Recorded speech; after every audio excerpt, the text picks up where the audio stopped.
devemos lidar com as nossas emoções.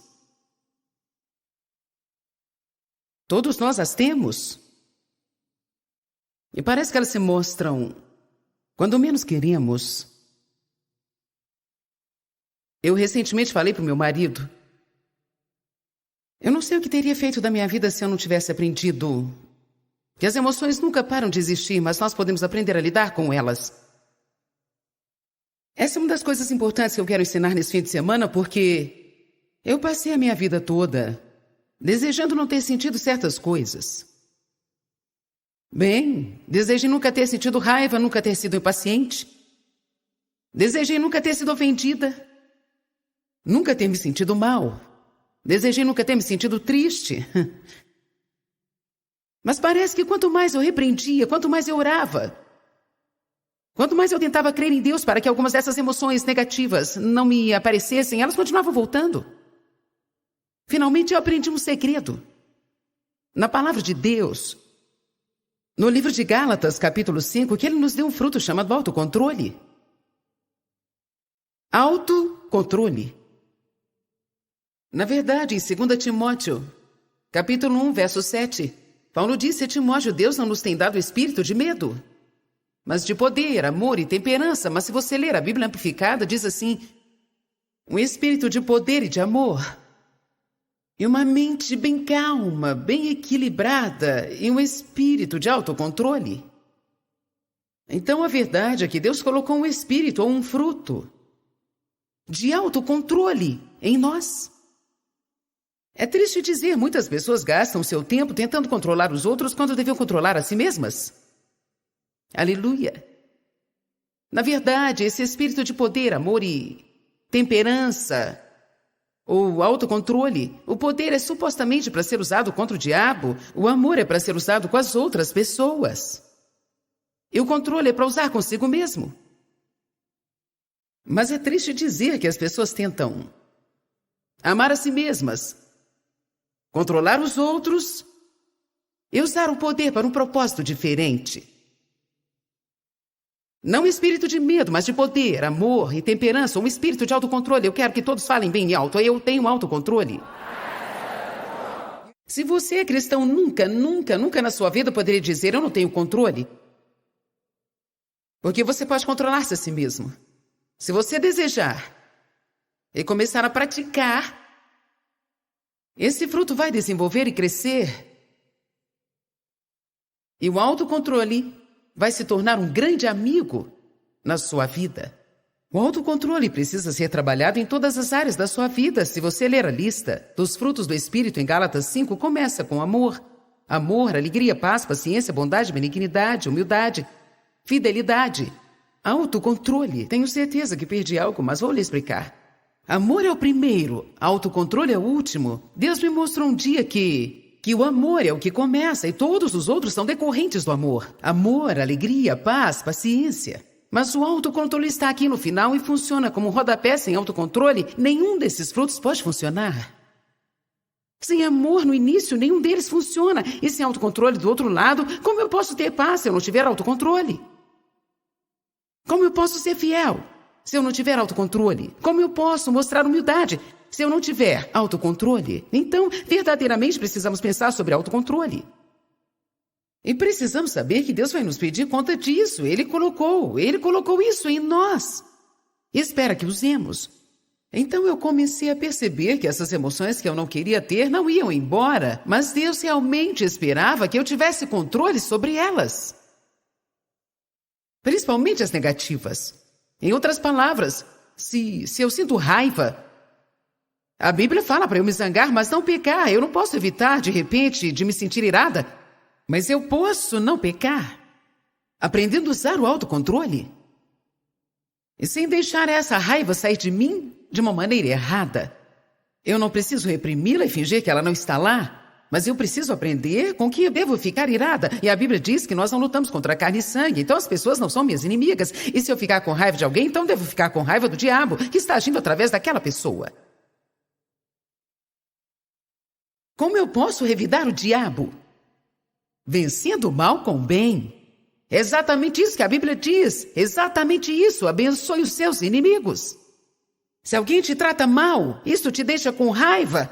Diga, eu não tenho que revidá-los porque não são eles os meus inimigos. O meu inimigo é o diabo. E o que eu posso fazer para derrotar o diabo? Abençoar os meus inimigos? Alguns de vocês não entenderam isso. Então é melhor eu repetir. Este é realmente um segredo espiritual. Romanos 12, 21 é um segredo espiritual. Você vence o mal com o bem. Qualquer pessoa que puder aprender a fazer isso e conseguir disciplinar os seus sentimentos o bastante para continuar a praticar isso e não somente ouvir a respeito, estará a caminho de uma das maiores vitórias na sua vida. Porque Satanás coloca pessoas para te ferir durante todo o tempo. E se você não souber fazer nada a não ser odiá-las, sua vida estará arruinada. Você nunca sabe quando isso aparece. Depois de um seminário, eu cheguei em casa na semana passada, estava cansada, eu tinha trabalhado a semana toda. Antes disso, eu estive trabalhando 2 semanas direto. E eu abri uma carta de alguém que estava reclamando comigo sobre isso e aquilo outro. E me senti ferida. Eu estava cansada, eu não queria ouvir aquilo. Então eu fiquei as 2 semanas seguintes orando por aquela pessoa. Essa é a forma de revidar o inimigo.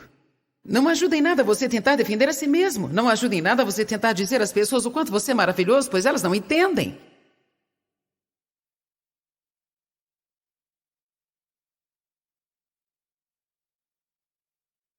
Quero dizer isso novamente. Tem algo bom liberado aqui?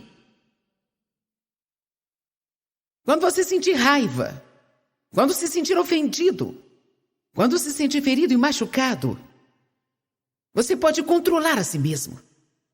Você não pode reprimir sua raiva, isso não pode ajudá-lo em nada. Você não pode negar a sua existência, mas pode negar-lhe o direito de controlar você. Você usa o fruto do autocontrole. E você diz, eu fui ferido. Verdade, eu sinto isso. Mas eu não vou deixar isso me controlar. Eu não vou deixar um sentimento arruinar a minha vida. Alguém está recebendo uma revelação aqui hoje? Porque muitos aqui estão deixando os sentimentos arruinar a sua vida. E está na hora de você parar com isso. Esse aqui pode ser um lugar de mudança, de transformação para alguns de vocês. Alguns de vocês são sensíveis e facilmente ficam ofendidos. E você fica o tempo todo, na maior parte do tempo, machucado. Você precisa parar com isso. Não posso mudar a forma que me sinto. Você pode não conseguir mudar o seu sentimento, mas quero te dizer uma coisa. Se você começar a orar pelas pessoas que te ferem, o diabo vai calar a sua boca.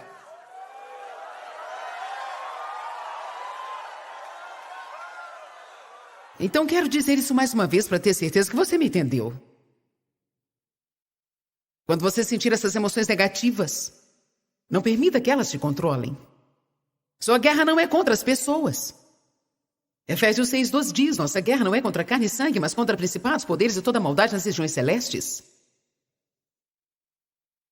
O diabo, que é o seu inimigo, ele opera através de qualquer um que ele puder usar. Não fique com raiva das pessoas que ele usa, porque ele pode usar você também. E eu também. Todos nós falamos coisas que machucam as pessoas, nós fazemos coisas e agimos de formas que não deveríamos agir. Nós somos muito mais sensíveis ao que as pessoas fazem conosco do que o que nós fazemos a elas. Deveria ser o contrário. Estou pregando bem, ainda é cedo. Posso te dizer que nós vamos passar do limite aqui hoje. Amém? Nossa guerra não é contra as pessoas, é contra o diabo, ok, irmã Joyce? Eu acredito, minha guerra é contra o diabo. Como eu posso lutar contra o diabo? Bem, sendo bom com as pessoas que te ferem. E vou te falar uma coisa, para fazer isso você precisará saber lidar com suas emoções, porque você não terá um sentimento para te incentivar a isso.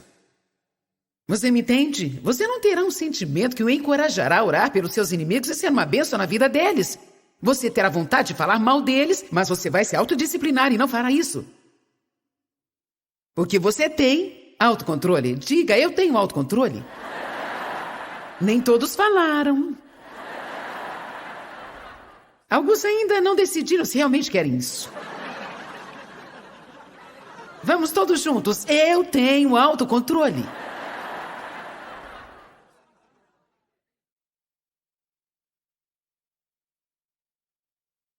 Eu sempre me espanto de como os nossos sentimentos são tão instáveis.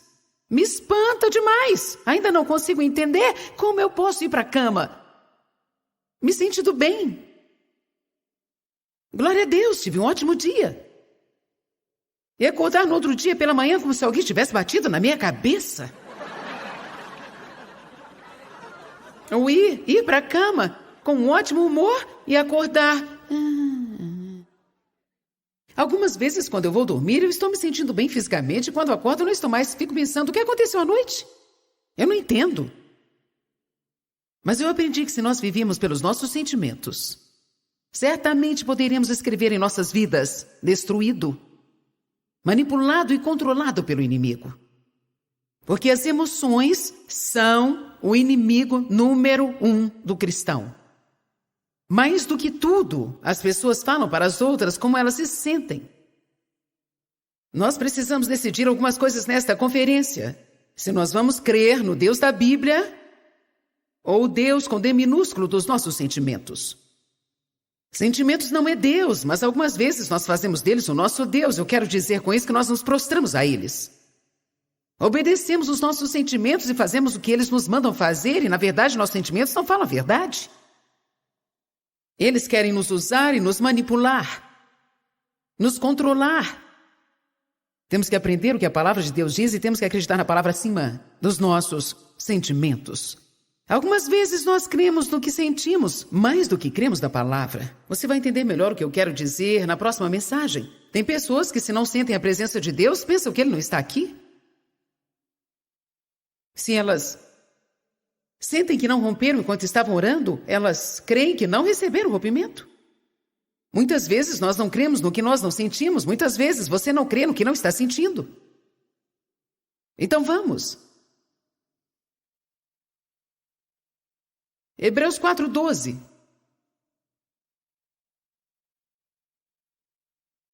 Diz que nós precisamos aprender a dividir alma e espírito.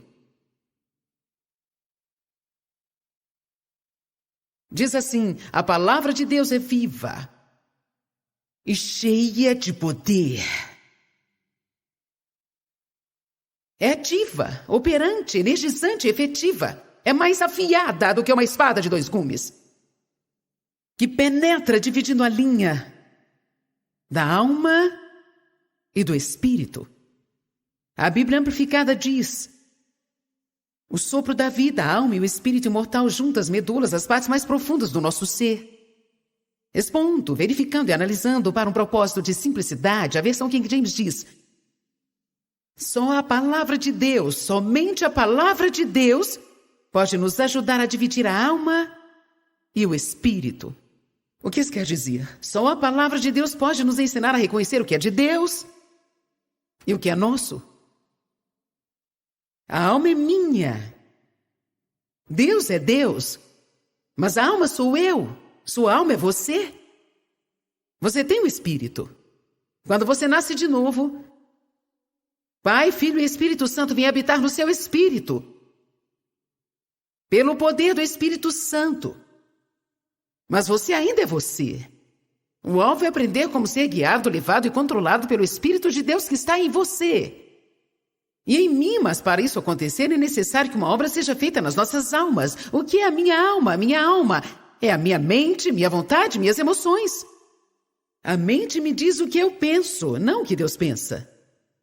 O Espírito Santo dentro de mim deseja me falar o que Deus pensa. Mas eu preciso aprender a ser sensível ao Espírito para que isso aconteça. A maioria das pessoas são carnais e isso significa que elas vivem pela alma. Se tem uma coisa que nós precisamos ser ensinados na igreja, está no que diz em Hebreus 4. Como dividir a alma e espírito. Como saber o que é de Deus e o que é de mim mesma. Minha mente me diz o que eu penso. Minha vontade me diz o que eu quero. Minhas emoções me dizem como eu me sinto. Geralmente, nós vivemos por muito tempo nesse nível raso de carnalidade, e por raso me refiro à carne.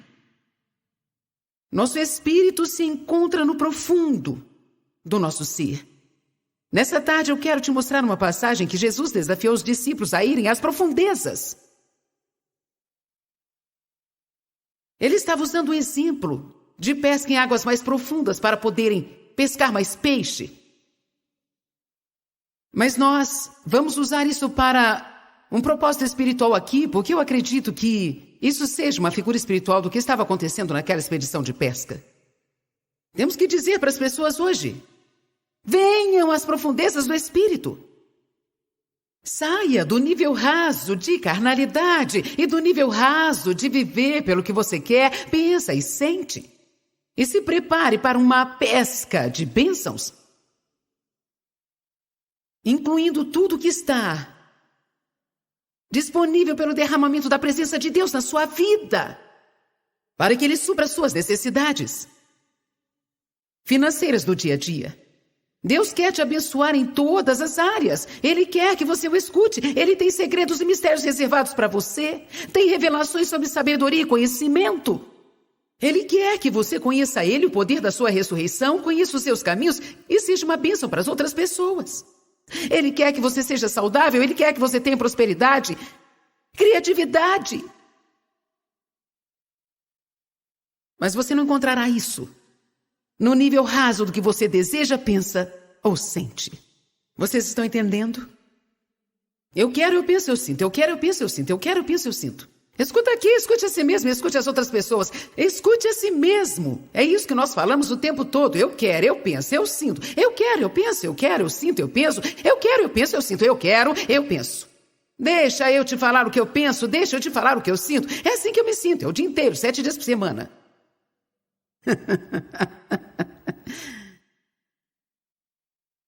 Robô. Todo lugar que eu vou querem que eu faça o meu robô.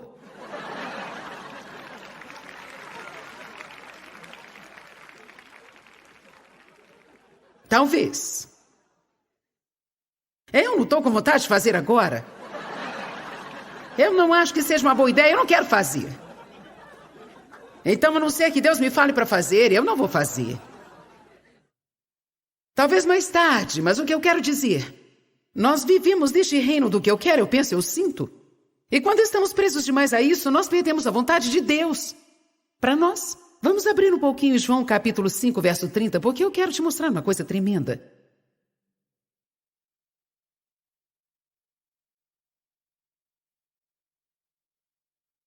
Eu estava pensando nessa passagem hoje. Na verdade, eu estava orando a respeito da minha própria vida, porque eu quero muito deixar de tomar as minhas decisões e deixar que Deus decida tudo por mim. Essa é a nossa tarefa como cristãos. Decidir o que Deus decidiria, porque, olha, mesmo Deus querendo uma coisa, Ele não poderá cumprir isso na terra se nós não estivermos de acordo com Ele. Porque Ele diz, eu coloco diante de você a vida e a morte, escolha. Deus nos dá livre-arbítrio. É por isso que nós fomos feitos à imagem de Deus, porque nós temos uma escolha. Nós não somos marionetes amarradas.